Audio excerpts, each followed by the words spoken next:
Hello po mga ka-farmers. Ako'y magdadagdag ng tubig, baka wala na namang ulan.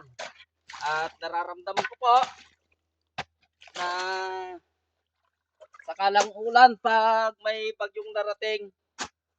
At kaya dagdagan ko ang aking imbak na tubig.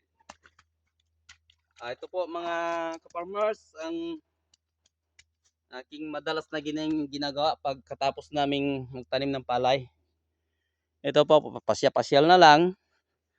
Ayan po, nakakaaliw na tignan. Ayan yung mga tanim-tanim kong mga okra sa tambak. Ayan. Ito na po ang aming palayan. Ayan po. Okay. At yung sagingan dyan, naghihintay na malinisan. Ayan po. Okay. Hanggang ganun lang. Bye-bye.